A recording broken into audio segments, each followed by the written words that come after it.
नमस्कार किसान भाइयों, बहुत बहुत स्वागत है आपके अपने पसंदीदा कार्यक्रम कृषि दर्शन में। आज सोमवार का दिन है और आज कृषि दर्शन में होता है सजीव फोन इन कार्यक्रम। जी हाँ, आप सीधे फ़ोन करके हमारे विषय विशेषज्ञों से बात कर सकते हैं। फ़ोन नंबर आपको जल्दी से नोट करा देते हैं, लेकिन आपको ये भी बता दें कि आज का जो विषय है वो है कृषि में सामयिक कार्य। फ़ोन नंबर आप नोट करिए 0755-266-0049 और टोल फ्री नंबर है 188-233-0040। इन नंबरों पर आप फ़ोन कर सकते हैं और हमारे साथ जो विशेषज्ञ हैं उनका पहले हम आपसे कराते हैं परिचय। सबसे पहले मैं आपका परिचय कराना चाहूँगी कि हमारे साथ है सफल किसान हैं, ये हैं श्री भोजराज सूर्यवंशी, ग्राम मेंडोरी भोपाल से हैं, और साथ में है डॉक्टर MD व्यास, हमारे कृषि वैज्ञानिक हैं। आप सबका बहुत बहुत स्वागत। नमस्कार। नमस्कार। कहते हैं कि फागुन की चले बयार और टेसू खुले गिलनार। जी हाँ, फागुन की चले बयार और टेसू खिलें गुलनार और लहलहाए खेतों में फसलें, और तभी तो देश का और किसानों का बने भरा पूरा संसार। जी हाँ, जो हमारे अन्नदाता है वो बहुत मेहनत करते हैं, काम करते हैं, लेकिन अगर उन्हें और जानकारियाँ मिलती जाती हैं तो कार्य और अच्छे बन जाते हैं। कृषि दर्शन का भी यही विषय होता है, यही पूरी तरीके से हम कोशिश करते हैं कि आपको सही जानकारी मिले। व्यास सर जी, हम आपसे ही बात करना चाहेंगे कि इस समय कृषि में क्या सामयिक कार्य हमारे किसान भाई करें, क्या सलाह देना चाहेंगे? किसान भाइयों, रबी की फसलें जो खासतौर से हमारे प्रदेश में बोई जाती हैं, प्रमुख रूप से हमारा प्रदेश तो दलहनी फसलों के लिए जाना जाता है, और साथ ही अभी कुछ विगत के वर्षों से हम गेहूं के उत्पादन में भी अग्रणी हैं जी। तो अभी इस समय जो खासतौर से जो दलहनी फसलें हैं, मटर है और मसूर है, इनकी जो कटाई खासतौर से किसान भाई कर चुके हैं, और चने की जो है कटाई अब निरंतर चालू है इस समय, जो भी फसलें हैं। तो इस समय वास्तविकता ये है कि हमें पहले बीज के लिए व्यवस्था करने वाली बात है। किसान भाई, उसमें ये कहूँगा कि बार बार हम बीज के लिए भटकने की अपेक्षा ये है कि हमने जो फसल उगाई है उससे ही अपना बीज बना लें। तो अभी जो आप कटाई कर रहे हैं, चने की कटाई कर रहे हैं, उसमें कुछ क्षेत्र ऐसा निर्धारित कर लें कि उसे हमें बीज के रूप में रखना है, ना कि दाने के रूप में। तो ऐसी जो फसल होगी उसमें यदि जो दूसरे किस्म के पौधे होंगे, दूसरी जातियों के पौधे होंगे, यानी चने की जो जाति आपने जेजी 200-315 लगाई है या 201 लगाई है, तो उसमें अगर अन्य जातियों के पौधे हैं तो उनको निकाल के रख दें। और ये इसको अलग से इसकी जब थ्रेसिंग करेंगे तो RPM है वो कम RPM में, जिससे कि दाना कटे ना। तो ऐसा बीज जो है सुरक्षित रख लेंगे तो आपको आगामी बीज के लिए भटकना नहीं पड़ेगा। तो बीज अपना स्वयं बीज बनाए। मेरी सलाह यह है कि जो भी फसलें अपना बीज स्वयं बनाए, ना कि अब किसी दूसरे पर निर्भरता रहे। बिल्कुल सही बात कह रहे हैं। और सजीव फोन इन प्रोग्राम के हमारे किसान हमसे जुड़ रहे हैं, विपिन कटारे जी हैं सागर से, हम उनसे बात करते हैं। जी विपिन जी, अपना प्रश्न कीजिए। हाँ मैम, नमस्कार। राम राम सर को भी नमस्कार जी। मैम, मेरा सवाल ये था कि जैसे अब हमारी मसूर की कटाई हो चुकी है और खेत खाली हो गया है, तो पहले विशेषज्ञ लोग सलाह देते थे कि गहरी जुताई करवा दिया, 2-3 साल नहीं, 2-3 साल हो गया नहीं करवाइए। लेकिन आजकल इस चीज को मना भी किया जा रहा है कि इससे कार्बन खेत में कम हो रही है। तो इसके सही उपदेश क्या है, फिर सही सलाह क्या रहेगी? गहरी जुताई करवानी चाहिए या फिर नहीं करवानी चाहिए? जी बिल्कुल। बिल्कुल ठीक बात कही आपने कि ग्रीष्मकालीन गहरी जुताई के बारे में मना किया जाता है, क्योंकि उसमें कई बार जो है भूमि क्षरण और जल क्षरण के माध्यम से भूमि का ह्रास होता है। लेकिन कई बार कुछ भूमियां ऐसी होती हैं जो गहरी काली भूमियां होती हैं, और यदि उनका इतिहास ऐसा है कि उसमें यदि खरपतवारों का प्रकोप ज़्यादा हो रहा है, रोगों का प्रकोप ज़्यादा हो रहा है, कीटों का प्रकोप ज़्यादा हो रहा है, तो इन्हें हम ग्रीष्मकाल में 1 बार 3 बार इसमें जुताई करना आवश्यक हो जाता है। लेकिन अगर ये निरंतर नहीं है तो हमें रोकना पड़ता है। कई बार ये कह रहे हैं बिना जुताई के भी हम आजकल ये जीरो टिलेज जिसको हम बोलने लगे वहाँ करने लगे, लेकिन हमारी जो सागर, रायसेन, विदिशा की जो भूमियाँ हैं वहाँ पर जीरो टिलेज संभव नहीं है।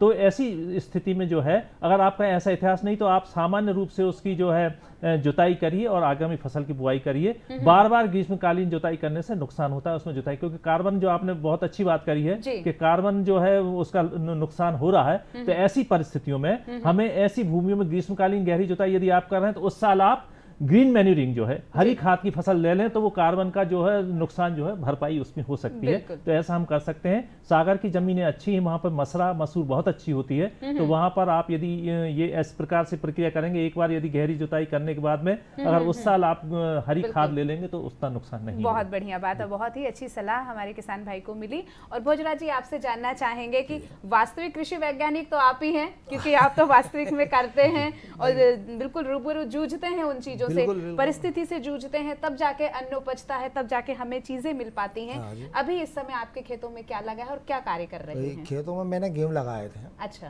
तो गेहूं अच्छी फसल दे रहे हैं वो, उसमें अभी तक मेरे को कोई ऐसी शिकायत नहीं मिली। मैंने अच्छी उसकी हकाई जुताई करी, उसमें सुपर फास्फेट डाला, उसमें यूरिया डाला है, और उसमें डीएपी डाला। अभी तक मेरे को ना कोई जैसे फफूंद जैसी कोई शिकायत मिली, ना कोई कीटाणु वगैरह की वो मिली। और गेहूं के अलावा भी और क्या क्या लगा आपके खेत में? जैसे सब्जी वगैरह लगाई मैंने, जैसे भटे लगाए हैं, टमाटर लगाए हैं। अभी वर्तमान में मैंने टमाटर लगा रखे हैं, उनकी ग्रोथ भी अच्छी है। जी बिल्कुल। तो अब टमाटर लगे हुए हैं, सब्जियां भी लगी हुई हैं। लगी हुई है। सर मैं ये जानना चाहेंगे और हमारे किसान भाई भी जानना चाहेंगे, मिट्टी परीक्षण बहुत ज़रूरी है। मिट्टी परीक्षण से उन्हें पता चलता है कि किस चीज़ की कितनी अनुशंसित मात्रा होनी चाहिए, कैसे हमारे ध्यान रखें। इस बात के लिए आप जवाब हम आपसे जानेंगे, लेकिन हमारे एक कॉलर हमसे जुड़ रहे हैं, नंद स्वरूप मिश्रा जी हैं बाराबंकी से। जी नंद स्वरूप जी, स्वागत है आपका, प्रश्न कीजिए।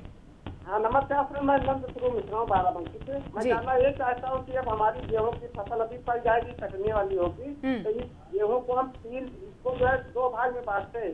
3 भाग के इसके पीछे बनाते हैं, तो हम बाली काट लेते हैं, और दूसरी जो हमारी नराई होती है उसको भूसा बनाते हैं। जो हमारी जड़ होती है, तो जब गर्मी आती है तो हम गहरी जुताई करते हैं, जिसमें नराई में दब जाए, फल जाए, गल जाए। और जब गहरी जुताई करते हैं तो दीमक की समस्या होती है, तो उससे हमारे दीमक नष्ट हो जाते हैं, खत्म हो जाते हैं, तो दीमक की समस्या एकदम समाप्त। और पानी जब पहला पानी गिरता है गर्मियों में, बरसात का, तो हमारी खेती में जल धारण की क्षमता बढ़ती, हमारी पैदावार उससे बढ़ती। इसके अलावा और हमें फसल चक्र अपनाना चाहिए, इसके अलावा और हमें क्या करना चाहिए? जी मैंने कहा जिस तरह हमारे जो किसान हैं वो खुद अपने आप में बहुत बड़े कृषि वैज्ञानिक हैं, बहुत अच्छी बात उन्होंने की। इसके अलावा क्या करना चाहिए ये बताएं। आप तो बहुत अच्छा काम कर रहे हैं, आप गहरी जुताई कर रहे हैं, जल संरक्षण कर रहे हैं, सब आप कर रहे हैं, दीमक भी आप में नियंत्रण कर रहे हैं। तो ऐसा है, देखिए अगर आपके पास यदि जो जिस समय आप खरीफ की फसल ले रहे हैं और रबी की फसल ले रहे हैं, रबी की फसल के बाद ये कर रहे हैं, तो खरीफ की फसल में आपके छूत बाराबंकी के किसान हैं आप, तो खरीफ की फसल में जो आपके यहाँ पर प्रॉफिटेबल हो, जिसमें ज़्यादा से ज़्यादा लाभ हो, ऐसा फसल चक्र आप अपनाने की आवश्यकता है। इसके लिए तो मैं यही सलाह दूंगा कि वहाँ आपके कृषि विज्ञान केंद्र जो है, आप वहाँ पर संपर्क कर आप वहाँ पर यदि कोई औषधि फसलें हैं, कोई फूल वाली फसलें हैं, तो इनका फसल चक्र अपनाएंगे तो आपको ज़्यादा से ज़्यादा लाभ होगा। बाकी आपने जितनी चीज़ें बताई उस हिसाब से तो आप काफ़ी अच्छा कर रहे हैं, आपके खेत काफ़ी अच्छे होना चाहिए। क्योंकि हाँ, तो बहुत तो मिट्टी परीक्षण की हम बात कर रहे थे। ये मिट्टी परीक्षण एक बड़ा आवश्यक पहलू है। और पिछले दिनों पे जो शासन, राज्य शासन और केंद्र शासन से योजनाएं चली थी कि सॉइल हेल्थ कार्ड बनाए गए थे किसानों के, और हर एक के पास होंगे, अगर नहीं है तो भी फिर से मिट्टी परीक्षण वहां पर करा लें। और मिट्टी परीक्षण का ये समय आ रहा है। और ये समय जैसे ही रबी की फसल कटेगी, मार्च के महीने में गेहूं की इसकी फसल कटेगी, तो अप्रैल के महीने में या मार्च के आखिर सप्ताह में ही हमें मिट्टी परीक्षण के लिए नमूने एकत्रित करना आवश्यक होता है। तो मिट्टी परीक्षण नमूने करने के लिए किसान भाई सामान्य सा नियम है जो आप जानते हैं कि यदि हमारा 1 एकड़ का जो भी क्षेत्र है, वहां पर कम से कम 5 जगह से, चारों कोनों से और एक बीच से नमूने लेते हैं। और नमूने ऐसे साधारण नमूने नहीं, हमें इस तरीके से गड्ढा बनाना चाहिए, वी आकार का, जैसे अंग्रेजी का वी अक्षर का होता है, गड्ढा बनाना चाहिए। और ऊपर की मिट्टी को हटाकर, क्योंकि ऊपर की मिट्टी में कुछ तत्व होंगे तो परीक्षण में आ जाएंगे तो पता नहीं चलेगा। तो नीचे की मिट्टी हम 5 जगह से लेते हैं और 5 जगह से मिट्टी को इकट्ठा कर लेते हैं और उस मिट्टी उसके 4 भाग करते हैं। 4 भाग में से हम 3 भाग अलग कर देते हैं, फिर 1 भाग बचता है, फिर उसको 4 भाग करते हैं, उसमें से 3 भाग, ऐसा जब तक करते रहते हैं कि जब तक मिट्टी 250 ग्राम से आधा किलो ना रह जाए। जब ये मिट्टी हो जाती है तो इसे हम किसी थैली में रखकर और उस पर अपने खेत का नाम, अपना नाम रखकर, वहां पर ग्रामीण कृषि विस्तार अधिकारी आपके आते हैं। उनको यदि आप सौंपे, नहीं सौंपते तो समीपस्थ जो है आपके उप संचालक किसान कल्याण एवं कृषि विकास विभाग का ऑफिस है, वहां पर मिट्टी परीक्षण प्रयोगशाला है। नहीं तो कृषि विज्ञान केंद्र है हर जिले में, वहां पर चले जाइए, वहां पर मिट्टी परीक्षण करा लीजिए। और मिट्टी परीक्षण करने से हमको पता लग जाएगा कि हमारी भूमि में कौन से तत्व, जैसा कि आप अभी पहले कह रही थी, तो अंधाधुंध हमें उर्वरक देने की आवश्यकता नहीं है। अनुशंसित अंधाधुंध के भाई, यदि मान लीजिए पोटेशियम की कमी है तो हम पोटेशियम डालें, जितनी मात्रा में डालें, जितना आवश्यक है उतना हम उसमें देंगे, तो हमें उसका उत्पादन भरपूर मिलेगा और हमें खाद की मात्रा कम देना पड़ेगी। तो इस प्रकार से यदि हम मिट्टी परीक्षण करेंगे, मिट्टी परीक्षण एक ऐसी चीज है कि जिसके माध्यम से हमें हमारे मिट्टी का स्वास्थ्य पता लगता है, और हम अनावश्यक उर्वरक डालेंगे तो मिट्टी का स्वास्थ्य खराब होता है और उसमें उत्पादन विपरीत पड़ता है और हमारा पैसा भी ज्यादा लगता है। तो मिट्टी परीक्षण का अब समय आ रहा है। तो आपसे निवेदन है कि मार्च के आखिर सप्ताह में, अप्रैल में मिट्टी परीक्षण के नमूने ले लिए जाएं, जिससे कि उन्हें संबंधित प्रयोगशाला में भेजकर और उसका परीक्षण करा लिया जी, जाए बिल्कुल। खरीफ के मौसम के पहले। बिल्कुल, तो ताकि जिससे उन्हें आपको सही समय पे सही जानकारी मिल सके और उनका जो लाभ है वो बढ़ सके और लागत कम हो सके। जी। चर्चा हम आगे भी जारी रखेंगे, लेकिन कृषि दर्शन में फिलहाल वक्त एक छोटे से अंतराल का। अरे सुन तो। मुझे क्या सुनाना चाहते हो? जो सुनाओ मेरी सौतन को। किसको? अरे वही तुम्हारा मोबाइल फोन जिससे सुबह शाम दिन रात चिपके रहते थे और कहते थे किसान कॉल सेंटर से बातें हो रही हैं। अच्छा ये बात है। हाँ, क्यों? क्या हुआ? अब बात नहीं होती क्या? अब तो झट से बात हो जाती है। संबंधी समस्याओं का अपनी भाषा में तुरंत हल पाने के लिए पूरे भारत में किसी भी फोन से हेल्पलाइन नंबर पर संपर्क करें। किसानों का दोस्त किसान कॉल सेंटर।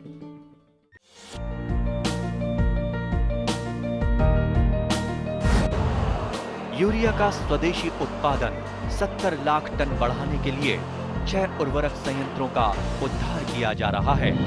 FCIL के गोरखपुर, सिंदरी, तलचर और रामागुंडम संयंत्र, HFCL की बरौनी इकाई और BVFCL की नामरू फोर्थ।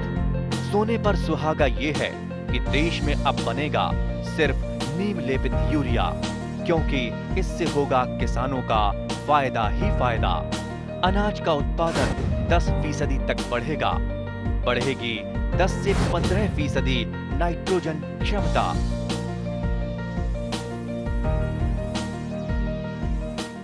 अंतराल के बाद आपका फिर से स्वागत है कृषि दर्शन में। सजीव फोन इन कार्यक्रम है। फोन नंबर एक बार फिर बताते हैं 0755-266-0049 और टोल फ्री नंबर है 1800-233-0040। इन नंबरों पर फोन कर सकते हैं आप और कृषि में सामयिक कार्य के लिए आप बात कर सकते हैं। हमारे साथ है कृषि वैज्ञानिक डॉक्टर MD व्यास और साथ में हैं श्री भोजराज सूर्यवंशी जी।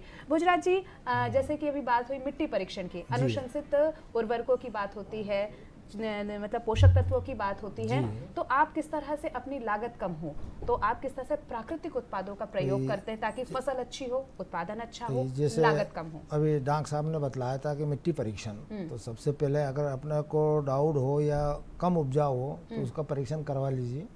उसके बाद अपने को मालूम पड़ जाएगी कि अपनी भूमि में क्या उर्वरकता कमी है। उस आधार पर अपन कृषि करेंगे तो उससे अपने को अच्छा लाभ मिलेगा जी।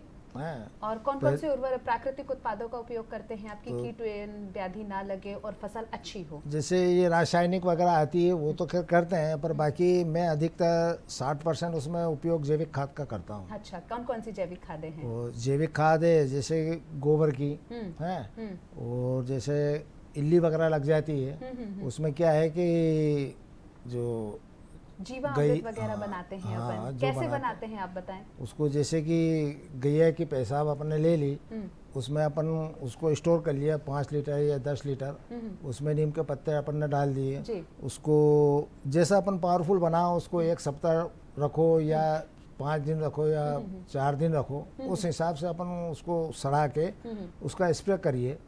तो मेरा अनुभव ये है कि उससे 99% तक अपने फसल सुरक्षित रहती है। बिल्कुल, क्या कहना चाहते हैं भोजराज जी? ये तो बिजनेस कीट नियंत्रण के लिए जीवामृत में भी जो बात है ये बहुत अच्छा उर्वरक भी है, मैं समझता हूँ, है ना, जिस तरीके से उर्वरक है। इसमें तो अपना गाय का मूत्र होता है, गाय का गोबर होता है। हम 5 किलो गोबर ले लें, 5 लीटर मूत्र ले लें, 2 किलो गुड़, खराब वाला गुड़, सड़ा हुआ गुड़, और उसमें बेसन मिला लें, और हम जो मेड़ की मिट्टी है इसको मिला के 3-4 दिन तक इसको एक ड्रम में रखेंगे 200 लीटर पानी में, और उसको घुमाएंगे, मतलब एंटी क्लॉकवाइज, मतलब घड़ी की उल्टी दिशा में घुमाएंगे 4-5 दिन में सड़ जाता है। और इसको छान कर आप छिड़किए तो ऐसा बढ़िया टॉनिक बाजार में भी नहीं मिलता होगा क्या साहब? और इतना बढ़िया जो टॉनिक के रूप में पैसा बेफालतू पैसा किसान भाई खर्च करते हैं उर्वरक के रूप में, और ये जीवामृत बहुत अमृत है और इतना अच्छा इससे फायदा होता है। खेत में मिलाइए, मिट्टी में मिलाइए, आप फसल पर छिड़किए, हर फसल पर छिड़किए, और जितनी बार छिड़क सकते हैं उतनी बार छिड़क चाहिए। कोई पैसा नहीं लग रहा किसान का, किसी भी तरीके कुछ नहीं हो रहा। ये जो आपने बात बताई है, सोशल मीडिया में भी हमें कई बार इस तरह के प्रश्न आते हैं कि जैसे कई लोगों ने किचन गार्डन लगाया हुआ है ना, अभी हम किसानों की तो बात कर ही रहे हैं, किचन गार्डन भी लगाते हैं, क्या वहाँ पे भी हम इन बहुत अच्छा, बहुत उपयोग कर सकते हैं, सबसे बढ़िया चीज है। और मैं तो जैसे अभी भोजराज जी ने बताया कि सब्जियां भी लगाते हैं, सब्जी वाले किसानों को तो ये करना ही चाहिए, क्योंकि उसमें कीटनाशक डालना है, और उस कीटनाशक के बाद बाद सीधी सब्जी बाजार में आती है और ये अन्य रोगों, कैंसर इत्यादि को प्रभावित करती है। तो इसलिए उसकी बहुत जगह ज़्यादा यदि अच्छा इस तरीके से कीटनाशक भी बनाए और जैव उर्वरक भी बनाएंगे तो सबसे ज्यादा फायदा होगा। बिल्कुल। हम बात करना चाहेंगे कि हमारे कुछ किसान भाई इस समय पे चरी लगाते हैं, उनके लिए क्या आप निर्देश देना चाहते हैं, जानकारी दीजिए।